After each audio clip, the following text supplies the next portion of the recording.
I just found some news on Instagram that were exposing the behavior of a teacher in a school being extremely racist. How does a person get to such a point of violence or mistreatment or humiliation of other people? And we could gather all of these characteristics inside of what is commonly known as evil. But evil has a lot of different connotations depending on the ideology behind it. So I'm trying to keep it more into the level of facts. So violence is a fact.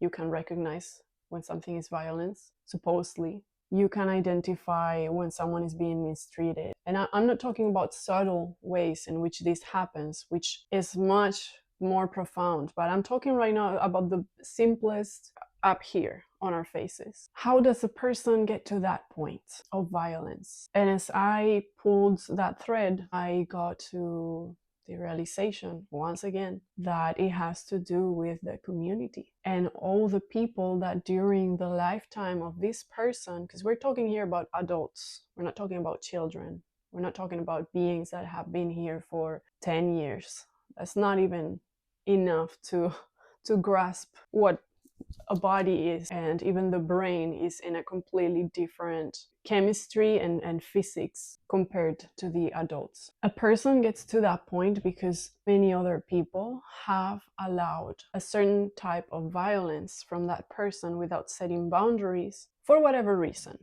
because each person is going to have their own reasons, and there are situations where there might be fear involved, so they prefer to stay quiet. In other cases, there might be a convenience. Maybe it's convenient for the other person to not set a boundary because they gained something from the violent person or the person who's acting violent, and so on. When an adult gets to a position of power and responsibility, such as being a teacher, a politician, a lawyer, a priest, these are many, probably thousands of people who have allowed a certain kind of behavior. Going a little farther, have underestimated their own intuition. And that's why one of the main things that I work with myself and with my clients, is intuition, by the way. I think this is the so-called awakening of the feminine. Let's just leave feminine and masculine aside, and let's get to terms that talk more about the facts. And intuition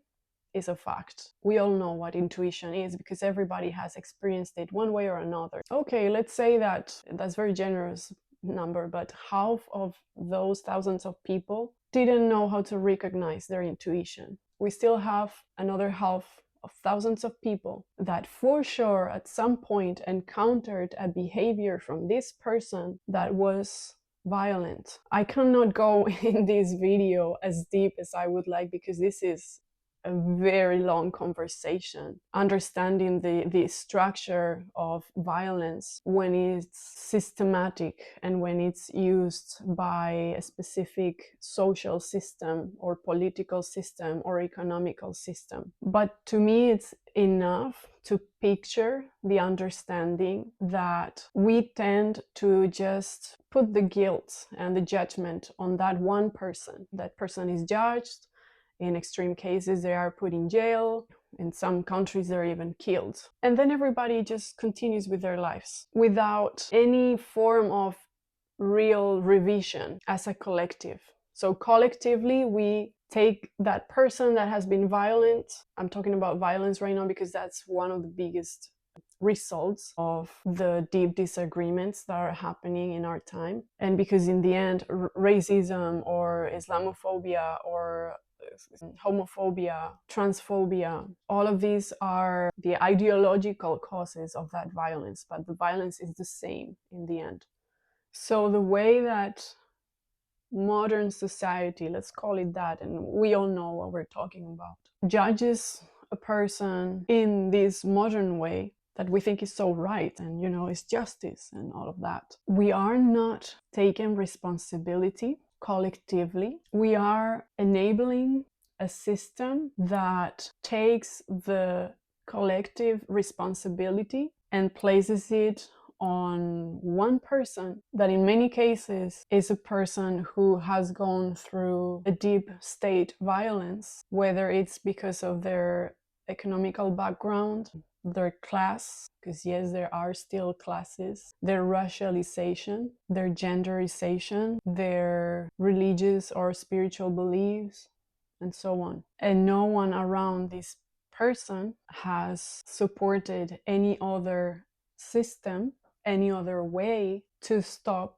the situation from growing and getting to that point. Of course, this is not the same for every person, and that's why exactly the way that we judge, and I'm talking about not in a moral way, which also, but I'm talking about the practical aspect of law in most European or westernized countries.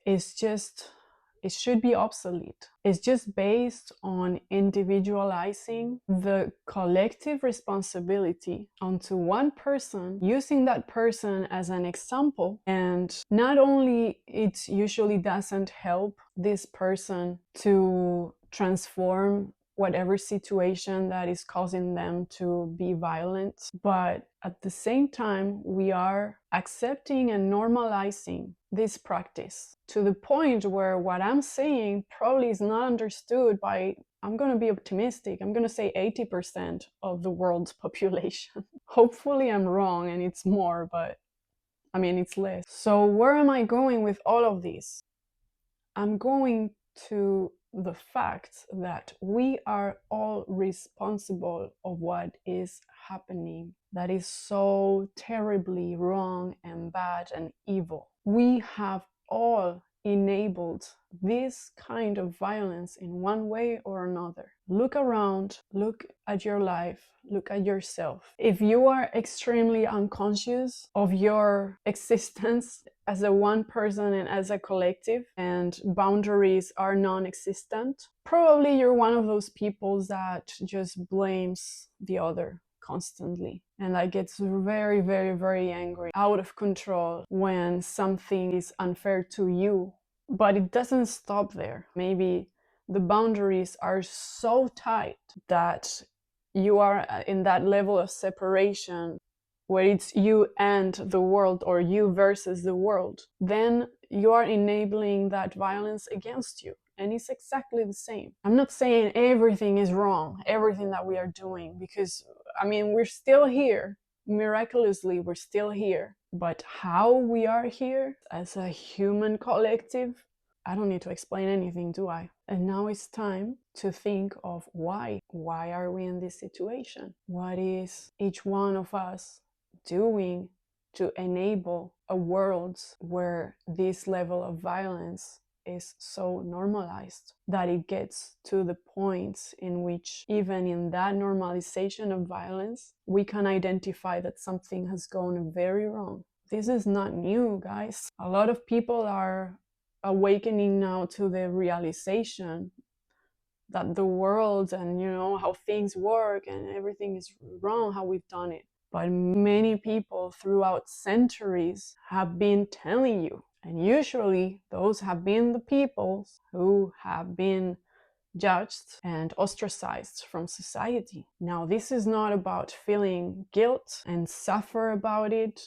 or martyrize yourself for it, but in the most practical way, this is about taking responsibility of the part that depends on you. The best way you can. What are you creating? And this is why I focus on creative energy or creative power or your creativity. It's to take responsibility, and from that responsibility, to use your freedom. This is the only way to change the system as it is right now. It's not going to be blaming whoever you think is over you. That's also an illusion. And it's part of the violence that is exercised onto the common population. And inside of the common population, I add specifically the very privileged people of this world who are mostly in Europe and the US and some other parts of the world, but this is what I know best, because I've lived in both. places. You are the beginning of that violence, and you are enabling that violence to grow and expand and take over less privileged people. So this is not about the indigenous revolting, not only about that. This is about the privileged people who have the means, who have the information enough to know what I'm talking about, but who are blinded by their level of comfort, which at the same time, from what I can see, is only causing such a deep void and boredom. That's why everybody's talking about your purpose. Find your purpose. To find your purpose, you need to become aware of the context in which your purpose is going to grow and expand. Your purpose doesn't happen here, like this is what I want to do. No, what are you being asked to do in society? Because you depend on society. And now all these explosions around the world are affecting for real the privileged people who are brainwashed to think that we don't have enough by the consumerist mindset. But we have so much more than what we need, to the point where we are filling up the world with rubbish and sending it to places that did not create that rubbish, like Ghana in Africa. It's one example. We are devouring other places like Congo in order to keep up with the level of technology that, because we are so modern, we have. And now I can make a video where I look like I'm gonna come out of the screen. But what happens is that we have allowed that state violence to take over our minds through the TV, the movies, of course the news, the bipartidist games. It's like a hypnosis. Boing, boing. Everything is a massive hypnosis, and that is violence. That is a violation of your privacy, which is your mind and your heart, when it's a constant bombarding of what you are meant to feel like or think like or act like. But that is nothing compared to the way in which that violence translates into those who are actually being oppressed by your privilege. So it's not about sending money and that's it, or sending food. It's about radically, from the root, realizing how in your life you are enabling violence. And it starts with your relationships. No, it starts with the first relationship, which is yourself.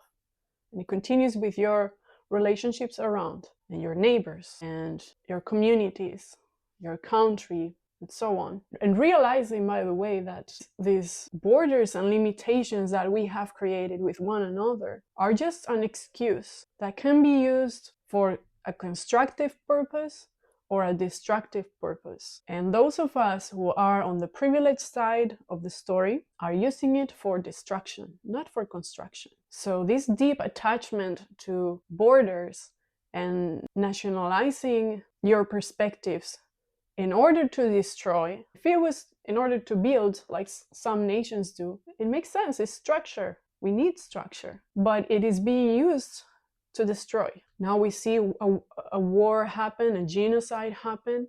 How can they do that? You've done that, dude. You've been buying from these corporations. You've been allowing these corporations to grow. You've been allowing small businesses to close. You've been allowing prices to rise. You've been allowing to be brainwashed all along. It was your responsibility. This is what spiritual awakening is. Because it's not only spiritual, it is a whole awakening. It's an awakening to the realization of your creative power and your responsibility and your freedom with it. What are you doing with your responsibility and your freedom of creating, which is your innate right? What have you allowed others to do with your innate right? To a certain point, you have been a victim, I understand. But once you recognize that, that's where you become aware. That's where you take action. And that's where you come out of that mental slavery and you realize that you're free. And if you're free, you are deciding what you're doing. And you're either enabling situations or setting boundaries with situations, creating peace and community. And I mean, you can be an introvert, you're still part of a community. How are you contributing? But this radical idea of individualism and egotism, where we all have to prove how cool we are, how rich we are, or how hot we are, or how smart we are, it's a fucking delusion of reality. It's a massive psychosis. And I always thought of these words, but at least now I'm seeing that some people are calling it for what it is. It's a massive psychosis. So what are we going to do with this? Are we going to take charge? Are we going to help one another? Or are we going to continue in the hamster wheel until we end up like Matrix with the cables inside of our head? And what are you choosing? What are you creating? What's your relationship to your creative power? How responsible are you with what you are creating? And how much freedom do you have to create what you truly want? If you listened to the end, I would very much appreciate that you leave a purple heart and that you participate if you want to share your view on this or what you are doing to take charge of your responsibility, or if there is something that you disagree, let's talk about it, keeping it respectful and honest and aware of our triggers. And this is so much deeper, but let's leave it here for now. Thank you. Bye.